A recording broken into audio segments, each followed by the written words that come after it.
Prajem vám príjemnú noc v archíve, milí televízni diváci. Opäť je pred nami hodinka spomínania na časy nedávno minulé.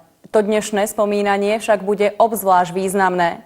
Na starých filmových pásoch totiž budeme budovať naše hlavné mesto Bratislavu. Tak sa poďme pozrieť, čo nás dnes čaká. Keď chceme stavať nové, najprv treba zbúrať staré. Uvidíte, že v roku 1969 mali ešte panelákové sídliská aj svoje negatíva. Ale neskôr sme sa nimi už iba chválili. Postavíme obrátenú pyramídu. Ukážeme vám, že aj v roku 1968 sme mali problémy so starým mostom. Namiesto reprezentatívneho sídliska vybudujeme ďalšiu nocľaháreň. A predstavíme vám novinky v bratislavskej telefónnej ústredni.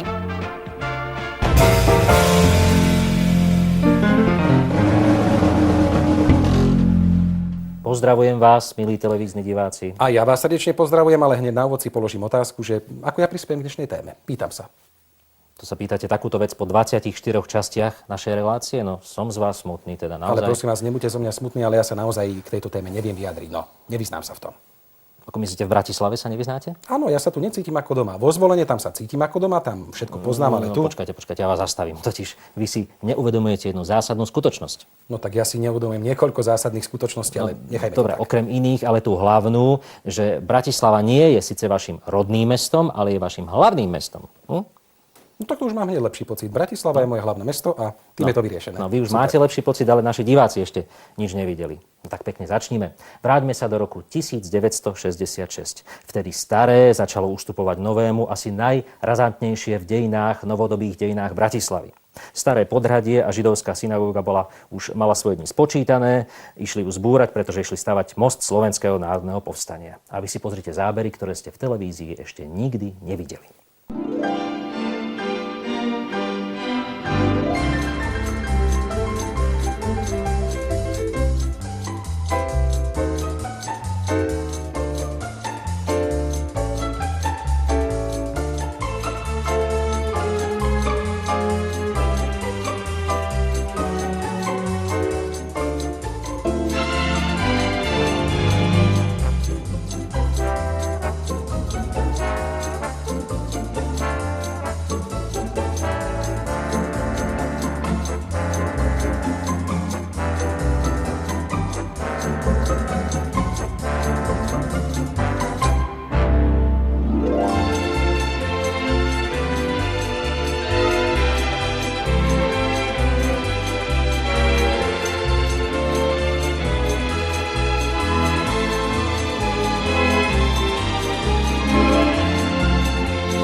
No vidíte, koľko miesta na tom Rybnom námestí bolo. Aj tehly nám zostali.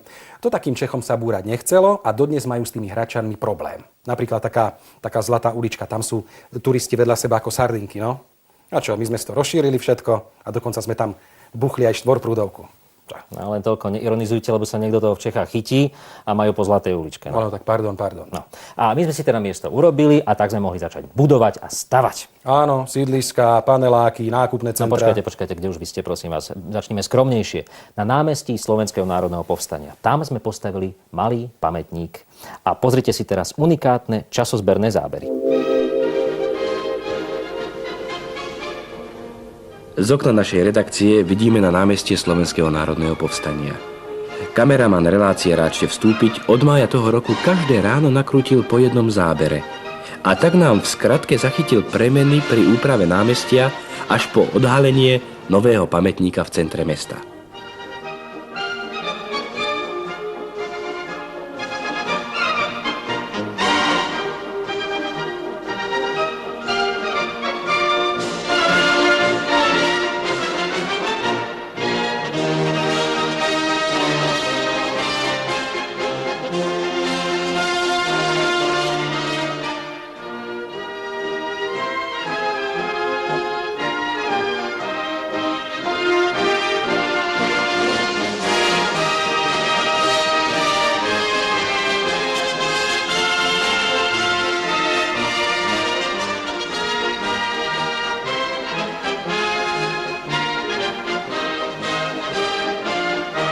Keď sme videli nakrútený materiál, povedali sme si, že túto filmovú skratku z premeny námestia ukážeme aj vám.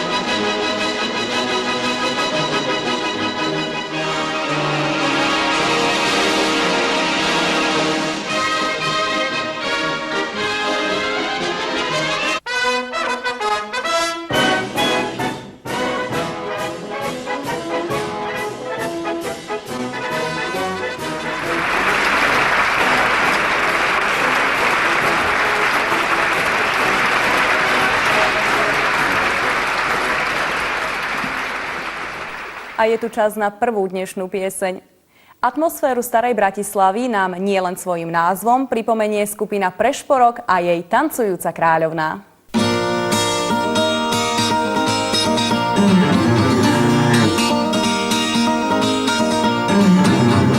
Želi matných svetiel tancujúca kráľovná, to okolo nej len raz prešiel, ošialstvo v hlave má.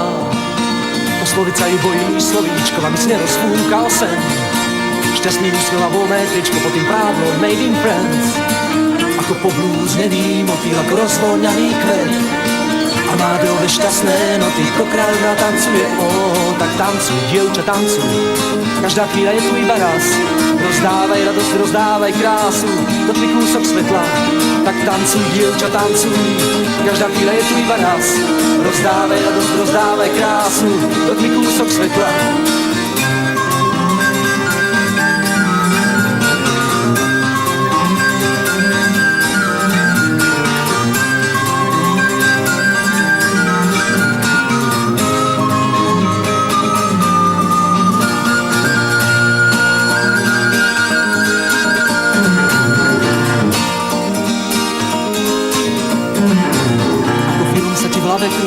Tancujúca kráľovná, pri spomienkach sa krásne smúti, nočka pláva na vlnách.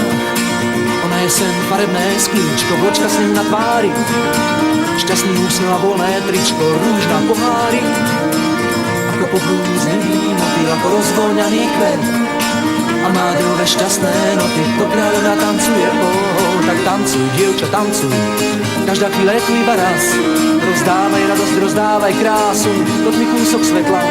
Tak tancuj, dievča, tancuj. Každá chvíľa je tu iba raz. Rozdávaj radosť, rozdávaj krásu, dotkni kúsok svetla.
Tak poďme už konečne stavať a budovať železo k železu, panel k panelu, betón k betónu. No, typické panelákové dieťa. Na čo ste vy vyrastali v nejakom zrube, alebo čo? Ale nie tiež v paneláku, ale nezdielam vaše panelové nadšenie. Totiž ja som mal s panelmi jednu negatívnu skúsenosť v detstve. Taká príhoda sa nám na sídlisku stala. Keď nám stavali našu novú telocvičňu, tak tam stavbári na vršku pri ceste naukladali takú peknú kôpku panelov. Raz poprchalo a jeden šofér tam zastavil s ľadou len tak na chvíľku, lebo si potreboval niečo opraviť na stierači. A keď vystúpil, tá kopa panelov sa z nepochopiteľných príčin zosunula na to auto. No a tam, kde malo to auto predtým kabínu, tak tam teraz bola kôpka asi 4 pomerne ťažkých panelov. No, tak tam stálo toto memento, tento pomník panelákovej výstavby ešte asi týždeň, pretože stavbári mali dovolenku. No tak to ten pán mal ale obrovské šťastie. No tak uznajte, že mám pred panelmi trošku rešpekt. No. A v roku 1969 vznikol jeden film, vtedy sa mohol socializmus trošku kritizovať. Ten film hovorí o tom, aké nebezpečné môže byť sídliskové prostredie pre zdravý vývin mládeže. Sídlisko väčšinou charakterizujeme ako časť mesta, do ktorej ľudia chodia spávať. Ako štvrť, v ktorej nedostaneme nikdy nič kúpiť. Ako útvar, za ktorý sa vraj raz budeme veľmi hanbiť.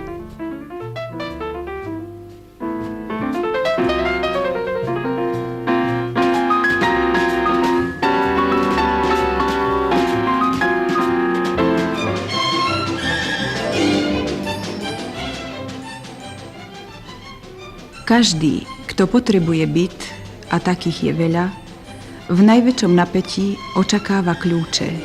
A vtedy je mu ľahostajné, aký bude byt i jeho okolie. Keď už však býva, stúpajú jeho nároky. Akú bude mať byt polohu, bude slnečný, bude sa doň prášiť, budú sa mať deti kde hrať? Väčšina mladých ľudí, ktorí prichádzajú bývať na sídliská, skôr ako si stihnú nadobudnúť ten najpotrebnejší nábytok, obyčajne musia umiestniť medzi 4 holé múry detskú kolísku. Len čo dieťa príde na svet, v malých typizovaných priestoroch predstavuje jeho príchod hotovú revolúciu. Kam dať kočiarik, kolísku alebo postielku, kde rozvešať plienky. Ešte horšie, keď začne malý človečik chodiť. Nemá v byte svoj kút, stále je v styku s dospelými. Preplieta sa medzi nábytkom a ľuďmi, potáca sa vo svete obmedzení.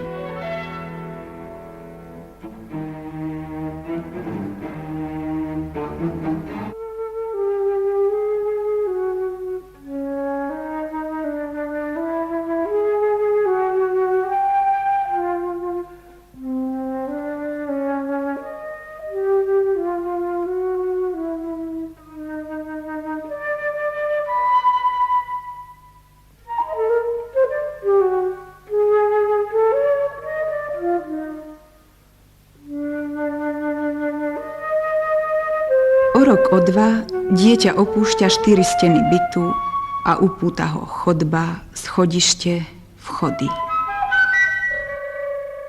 Objavuje svet. A ešte len potom sa začínajú jeho nároky na hru. Najmenej 1 generácia detí na nových sídliskách dnes vyrastá v prostredí, ktoré im nezaručuje podmienky pre hru. Všetky dôsledky môžeme dnes ešte len veľmi ťažko predvídať. No niektoré sa už prejavujú. Mení sa spôsob detskej hry. Vytrácajú sa pomaly hry, ktoré rozvíjali fantáziu, pripravovali deti na ich budúce sociálne úlohy, hry, v ktorých sa deti učili ohľaduplnosti a spolupráci.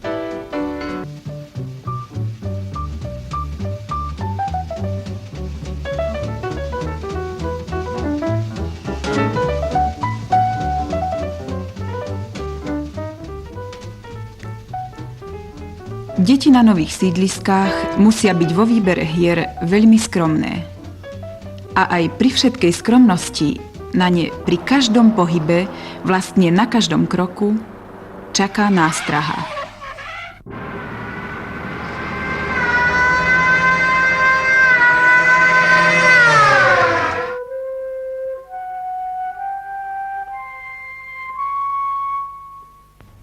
Straty na životoch a nesmierne škody na zdraví síce nemôžeme do detailov vyčísliť, ale môžeme aspoň štatisticky zaznamenať počet prípadov a rok po roku kontrolovať pohyb tejto cifry. Horšie je to však s dôsledkami, na ktoré už štatistika nestačí. To sú škody spôsobené v duševnom, fyzickom a celkovom harmonickom vývine dieťaťa, ktorých váhu nezaznamená žiadny prístroj, nemožno ich zmerať na metre, odvážiť na kilá, ani porátať na kusy. Je to vplyv životného prostredia, ktorý sa môže prejaviť až v dospelosti, prípadne až v druhej generácii. To je údel malého sídlištného tvora, ktorého svet ohraničujú veľké jednotvárne krabice z liatého betónu, panelov a výnimočne aj stehly. Vplyv všetkých týchto momentov na psychiku dieťaťa sa dnes ešte neprejavuje v takej podobe, aby bol zrejmý každému laikovi. Za to psychológovia už o ňom vedia svoje. No vidíte, a potom sa mi čudujete, že si k Bratislave neviem vytvoriť vzťah. Ja viem, že je to moje hlavné mesto, ale uznajte sám, najprv mi tu ukazujete nejaké panely na autách, dievčatko vo väzení, chcelo by to niečo pozitívnejšie. No. Nebojte sa, potom prišli 70. roky, doba pochybností skončila a opäť bolo všetko jasné. No jasné, vsio jasno. No, panelákové sídliska sa opäť stali našou pýchou a dokonca sme sa s nimi chválili aj pred zahraničnými delegátmi. V náväznosti na naše sympózium o perspektívach bývania v socialistickej spoločnosti by sme vám radi ukázali doterajšie výsledky našej bytovej výstavby. Prvé z komplexne ukončených sídlisk od oslobodenia je toto sídlisko, ktoré sme budovali v rokoch 51-53 v tej časti.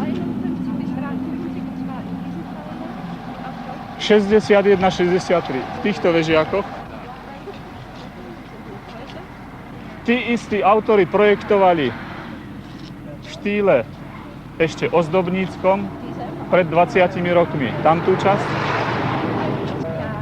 A ten istý autor vyprojektoval tieto objekty, ktoré majú veľmi pekné byty dispozičné. Je to architekt Paluš. Ten istý architekt vyprojektoval aj objekt Ústavu ekonómie stavebníctva, ktorý je tu oproti. To je jeho posledné dielo. Toto sídlisko Ružová dolina je postavená technológiou veľkostenových panelov systém BA tzv. Technológia tým, že je železobetónová, bude existovať 100 a viac rokov.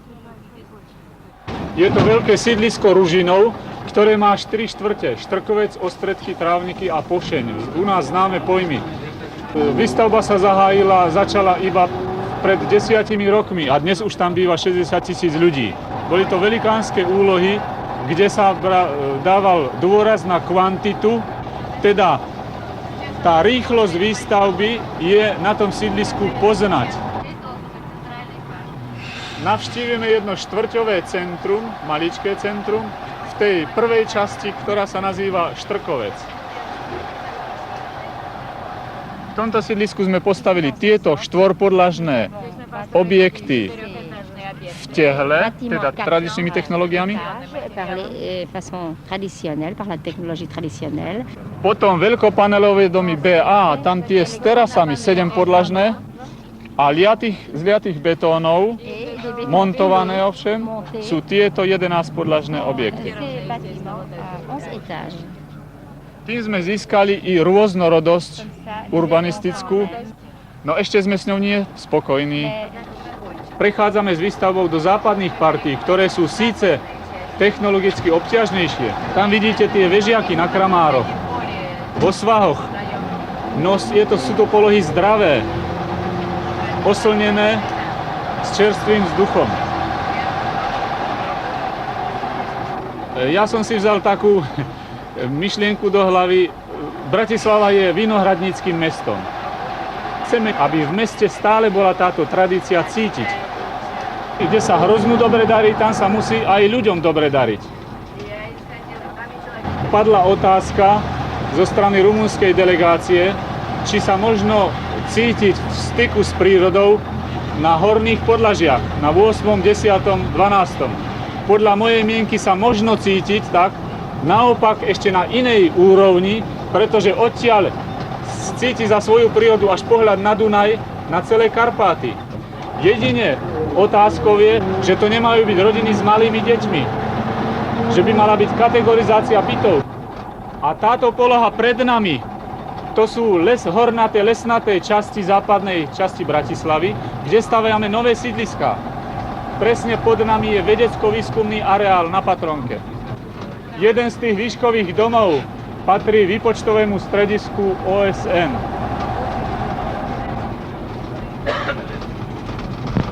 To je zázemie Bratislavčanov.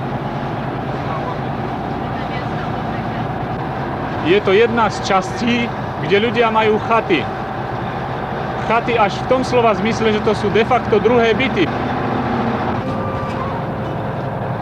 Smerom južným už vidíme prvé objekty zo sídliska Dúbravka. To je to posledné sídlisko, ktoré bude mať 50 000 obyvateľov. Zatiaľ sú rozostávané inžinierské siete a niekoľko obytných domov. Viete, čo by ma zaujímalo? Či pri takom 4. sídlisku vedeli tí delegáti, kde vlastne sú? No tak keďže to boli delegáti zo socialistických krajín, tak ja si myslím, že si na každom takom sídlisku pripadali ako doma. No dobre, ale museli tam byť nejaké odlišnosti, čo ja viem, napríklad iné parkovisko alebo nejaké špeciálne unimobunky. Nejaké záchytné body. No, áno, tak my sme mali mnoho netradičných stavieb. Jedna je veľmi známa, no veď uznajte, pyramída hore nohami. Dodnes sa s tým mnohí ezoterici nevedia zmieriť. Toto je naše mesto Bratislava pod výbežkami Malých Karpát pri brehoch Dunaja. Mesto so svojou krásou letných dní, charakteristickými dominantami. V posledných rokoch pribudlo k nim niekoľko ďalších, ktoré charakterizujú dobu, v ktorej vznikli. Potešujúce je, že medzi nimi je viacero účelových kultúrnych zariadení, ktoré charakterizujú našu ekonomickú silu, pokrokovosť zriadenia i význam kultúry. Bratislava sa najmä v rokoch uplynulej 5-ročnice stala miestom sústredenej výstavby nielen kultúrnych zariadení, ale i výstavby stredísk pre masovo-komunikačné prostriedky.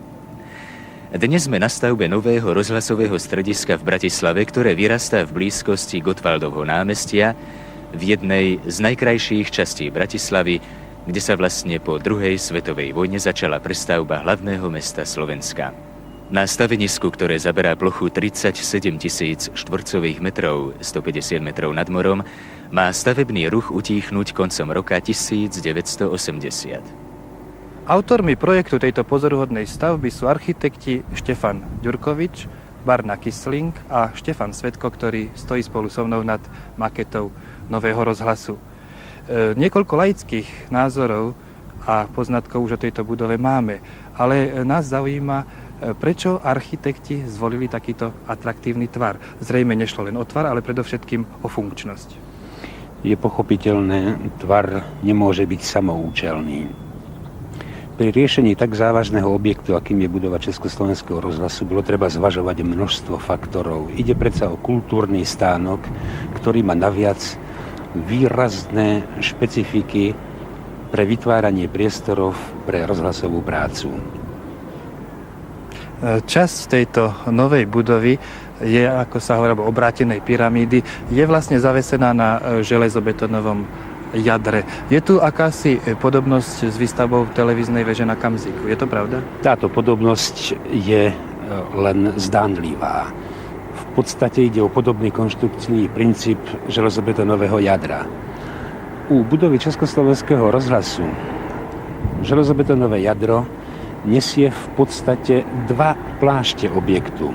Kým v prvom plášti v centre na vrchole je zavesené akési srdce rozhlasu, teda tá najcitlivejšia časť, a to vysielací blok s fonotékami a s fonotékovým dispečingom, tak okolitý prstenec, vonkajší plášť, tvorí vlastne tomuto srdcu rozhlasu akúsi hlukovú zábranu proti prenikaniu vonkajších hlukov, teda nerušenosť prostredia. Počul som, že sa pôvodne uvažovalo o výstavbe vežiaku.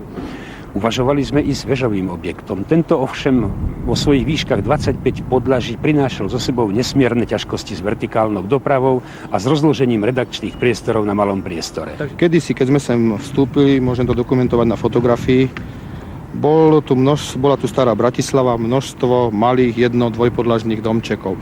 Pred zahájením vlastnej výstavby bolo treba sanovať všetky tieto objekty. Pritom sme mali obrovské problémy s inžinierskými sieťami, ktoré boli realizované v minulosti, nikto nevedel, kde sú.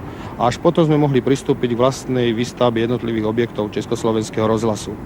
Budovy, ktoré bolo potrebné zlikvidovať pre uvoľnenie priestoru, boli bez pamiatkovej hodnoty. Časť starých domov ešte stojí, ale postupne aj oni uvoľnia miesto pre ďalšie nové objekty i pre vytvorenie zeleného pásma na zlepšenie celkového životného prostredia tejto časti mesta. Nasledujúca pieseň bude tiež o meste. Nie však o Bratislave, ale o hlavnom meste Arménskej zväzovej sovietskej socialistickej republiky. Samozrejme bývalej. Pieseň má názov Jerevan a po rusko-arménsky ju spieva Dušan Grúň.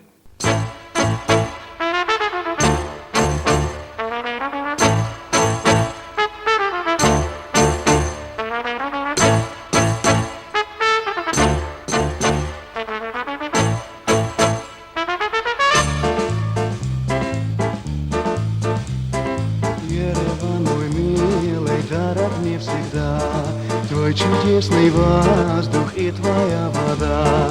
Я рожден счастливый среди этих гор, и люблю, будучи из остальных гор. Айджан, Ереван, родина моя.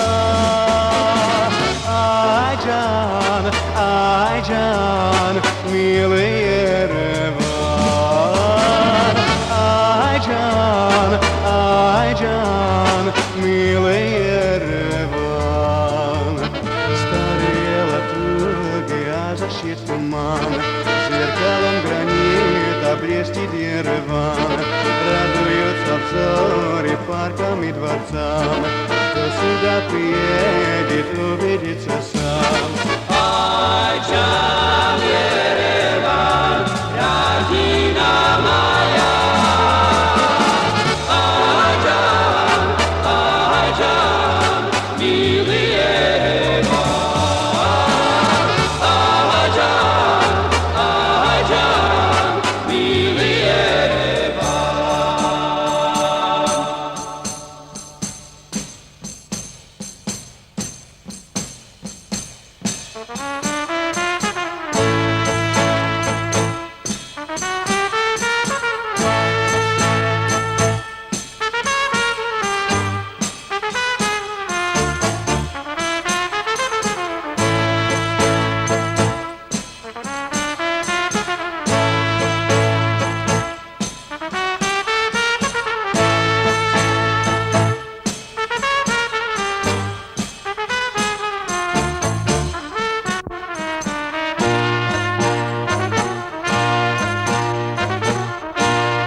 Сторону Еревана мощный Арарат, и видно деревья, блестит и гранат. Славно в бедной сказке Ереван цветет, кто его увидит, вместе запоет.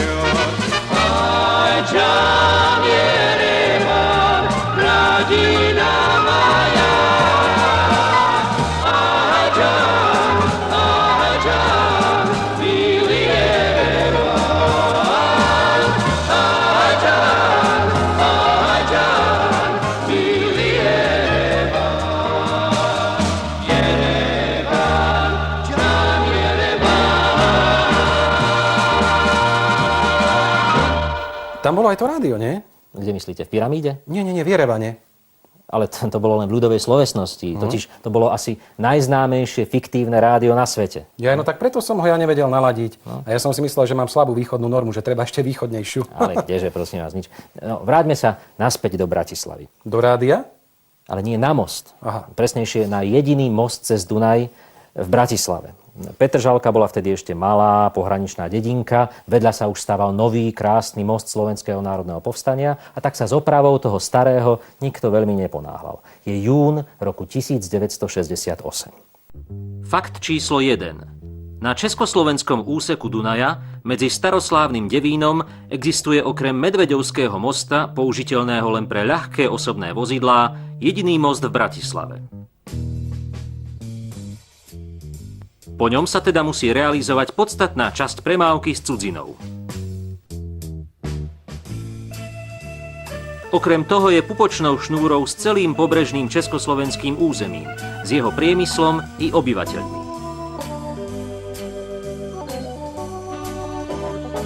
Fakt číslo 2. Od 20. mája je na ňom možná len jednosmerná premávka. Havarijný stav vozovky si vynútil jej rekonštrukciu. Konečne.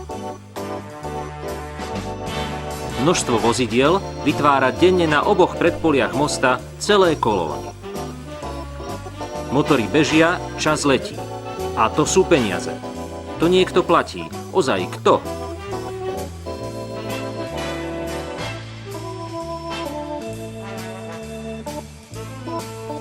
Fakt číslo 3. Včera bol všade u nás normálny pracovný deň. Ešte o 11. hodine nebola na rekonštrukcii mosta ani živá noha. Iba osirelý zvarovací agregát, čakajúci vodiči, nečinný valec. Nepravda. Dvaja ozaj sviatoční, aj tak oblečení občania, oškrapkávali kopu stvrdnutého betónu, ktorý ktosi omylom nasypal.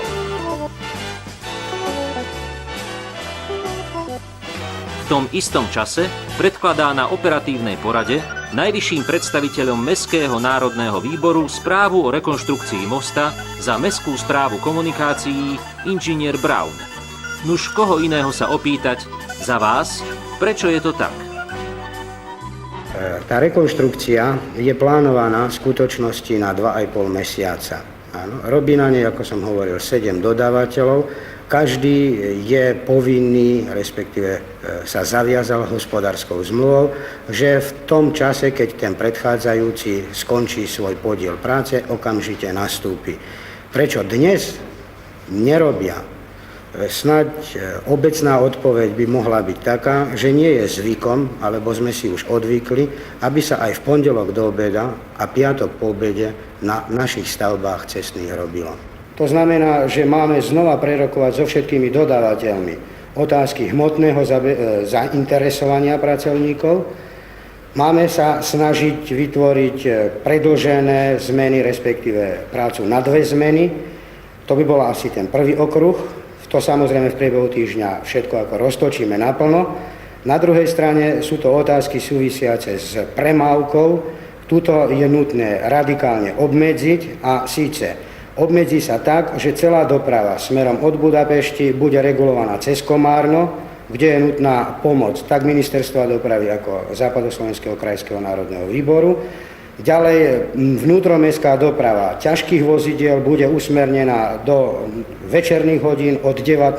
do 7. ráno a hromadná doprava bude obmedzená tiež v tomto čase od 7. ráno do 7. večer s tým, že ľudia budú musieť cez most prechádzať peši. Otočka 25, 6, 7, 8 bude na predmostí v Petržalke. No a starý most ideme zase rekonštruovať. No, len či po tej rekonštrukcii bude ten starý most zase ten starý. Či sa im ho podarí dať dokopy. No, tak ak nie, no tak budeme unikátni. Pochopte, budeme mať vlastne starý nový most a nový starý most. Rozumiete? A vlastne od toho nového mostu sú ešte aj novšie mosty. No teda ono vlastne ten nový most nie je nový most, to je vlastne most Slovenského národného povstania. A tie novšie mosty, tak to je most hrdinov Dukly a most mládeže. A vy ako rečou hovoríte, prosím vás? Takto vyzeralo Podhradie, keď ešte most Slovenského národného povstania nestál. Nájomné domy, činžiaky. Domy, ktoré formovalo 18. a 19. storočie.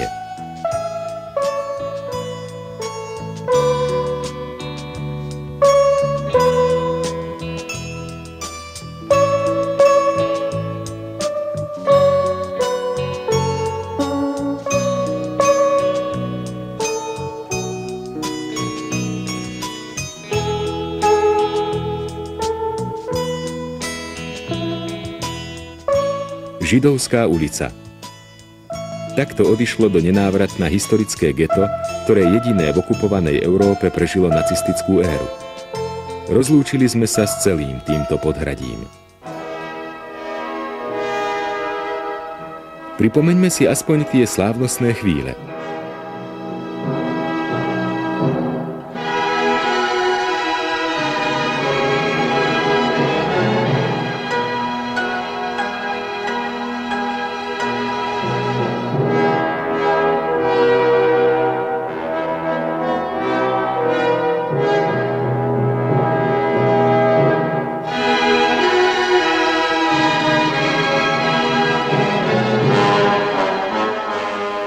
V roku 1972 po 10 ročiach preklenul Dunaj v Bratislave nový most.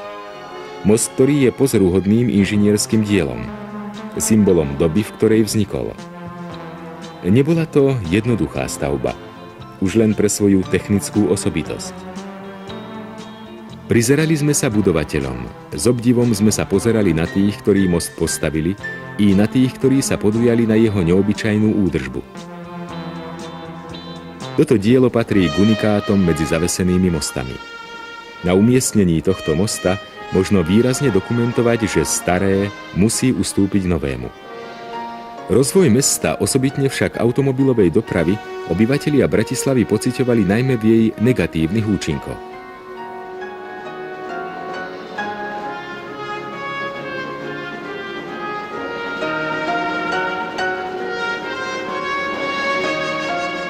Preto vznikol návrh na výstavbu významných dopravných stavieb, medzi ktoré v prvom rade patrí most hrdinov Dukly. Bola to výstavba 3. mostu cez Dunaj ako súčasti diaľnice D61. Dvojpodlažný diaľnično-železničný most začali stavať v roku 1977. Most má 4 polia s rozpätím 102, 206, 64 a 90 metrov. Spolu 460 metrov a 80 cm. Dokončili ho 8. novembra 1985. Ešte bol most hrdinov Dukly vo výstavbe, keď sa na stoloch projektantov zrodil ďalší, most mládeže. V poradí už 4. Bude súčasťou diaľnice D2 a odbremení mesto od obtiažnej tranzitnej diaľkovej nákladnej dopravy s jej presunutím z nábrežia armádneho generála Ludvíka Svobodu na Petržalskú stranu, kade prejde trasa k mostu hrdinov Dukly. Jeho význam si uvedomíme, ak si predstavíme, že cez Bratislavu prechádza ročne okrem iných motorových vozidiel 100 000 kamiónov. Na stavbe toho 4. je už rušno.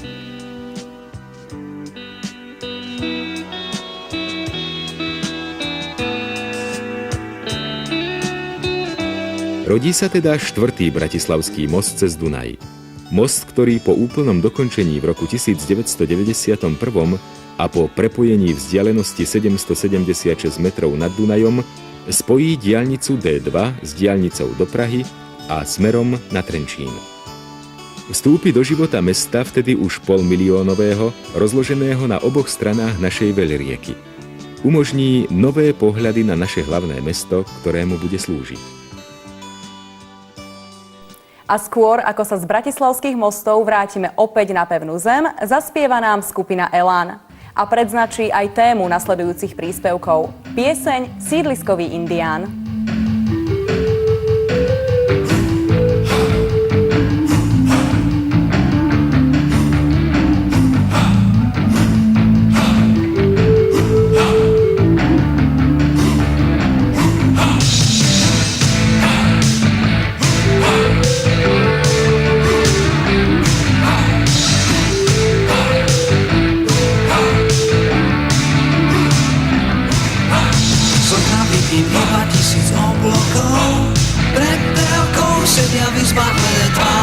Dočasné je trvalé aj po rokoch. Každý rád, že je rád. Viem, že on mne niekde v obi nájomníci rozhodli. Mám tak príliš veľa nezdravých známych. Podľa nich som vytržník.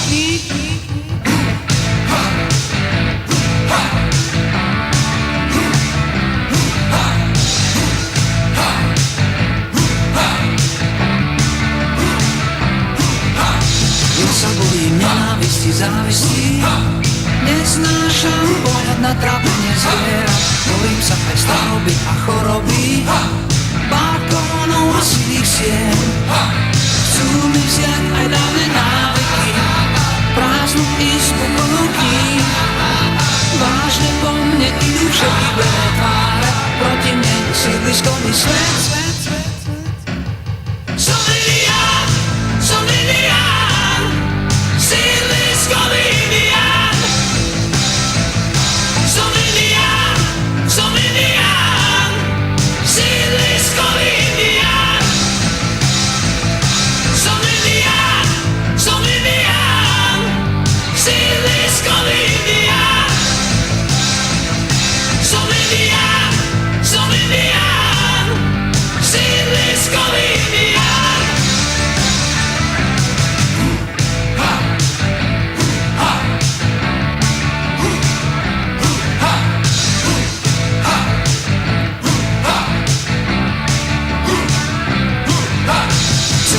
V noci počuť každý vzdych, kým ja bdiem, priateľ pavúk drvne škáre. Pre neóny nevidíme na hviezdy, moja zbraň je len smiech. Po dverách mi nechal nohy, lístok mierne varaný. Vážne po mne idú všetky belé tváre, neviem sám, kde som sa tu vzal. Som Indián, som Indián, sídliskový Indián. Som Indián, som Indián, sídliskový Indián. Som Indián, som Indián, sídliskový Indián. Som Indián, som Indián, sídliskový Indián.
Ale ja strašne ľutujem tie dnešné deti.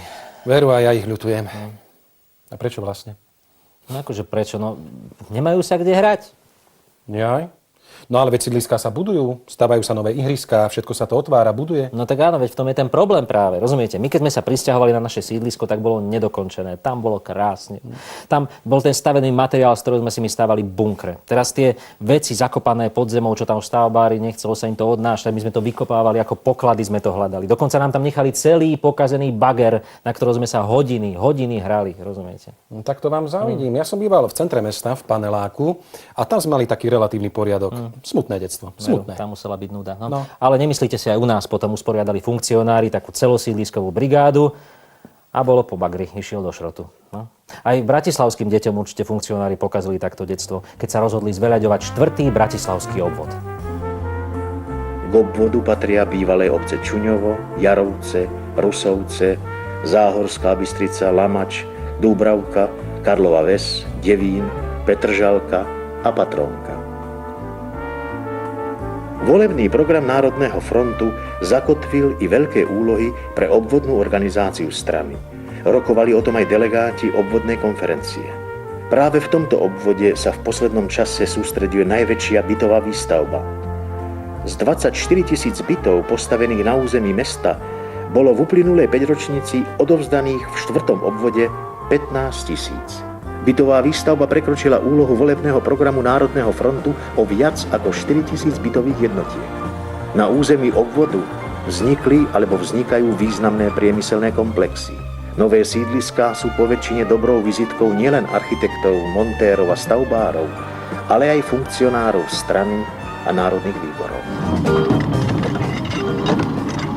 Na nových sídliskách je mnoho práce, najmä pri úprave a skrášľovaní terénu. Vítaná je každá pomoc. Pre urýchlené dokončovanie prác a zveľaďovanie nových sídlisk organizujú Národný výbor a uličné výbory brigády. Zúčastňujú sa na nich obyvatelia obvodu, aby aj sami prispeli k skrášľovaniu životného prostredia, ktoré obývajú.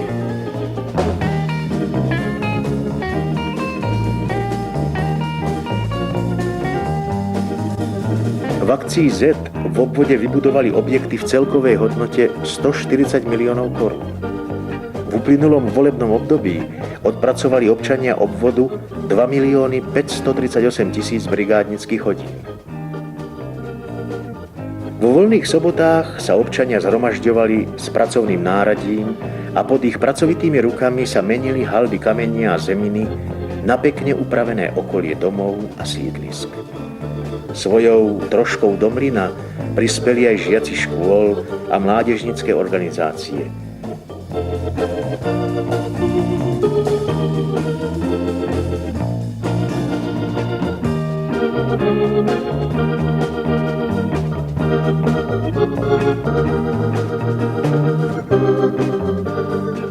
Takto sa aj občania obvodu pričinili o plnenie volebného programu Národného frontu. Aj výsledky ich práce prispeli k tomu, že obvod i mesto dostalo nové chodníky, cesty, parky i ďalšiu zeleň, ktorá je tak prepotrebná.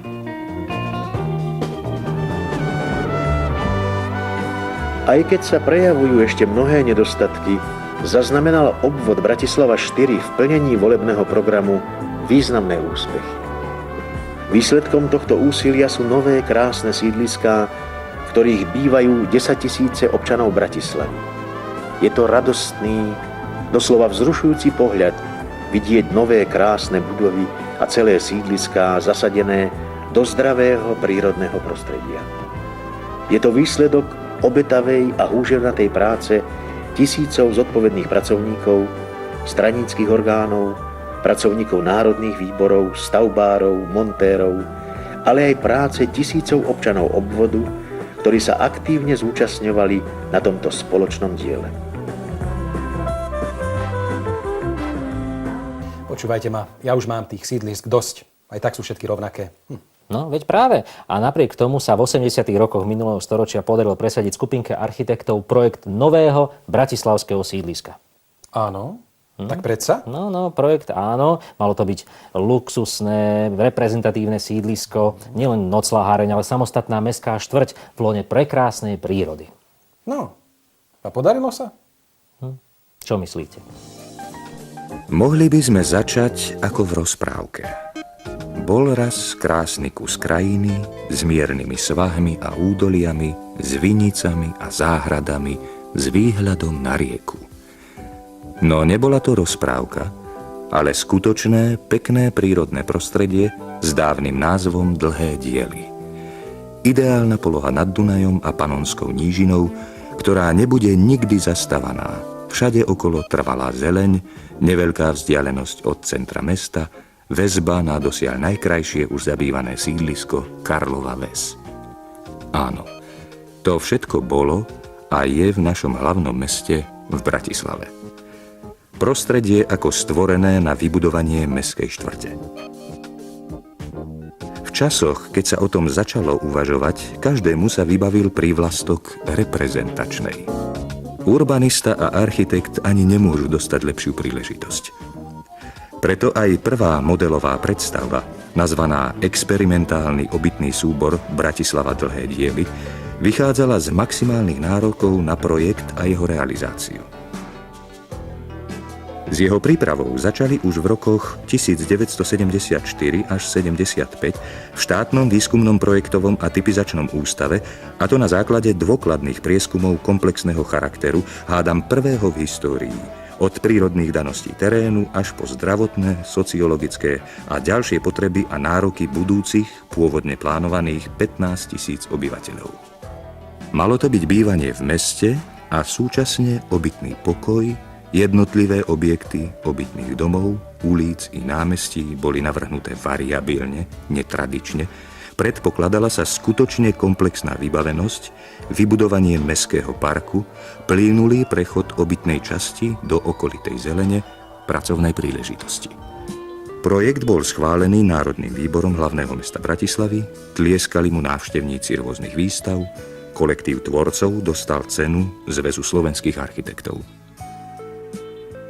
Verejnosť očakávala, že vyrastie dielo hodné hlavného mesta. A dnes sa už stavia. Poschodie po poschodí vznikajú montované, typizované panelové domy. Aj sídlisko Dlhé diely staviame panelovou technológiou. Prečo? Spolupracovníkom a pokračovateľom architekta Gebauera je inžinier-architekt Jozef Ondriáš zo štátneho výskumného projektového a typizačného ústavu. V roku 1981 prešlo z direktívnych dôvodov projektovanie celého nového obytného súboru na Stavoprojekt, ktorý je v súčasnosti generálnym projektantom celého obytného súboru. Na ŠPTU sa spracováva len vlastné námestie. Teda dôvody ekonomické a technologické.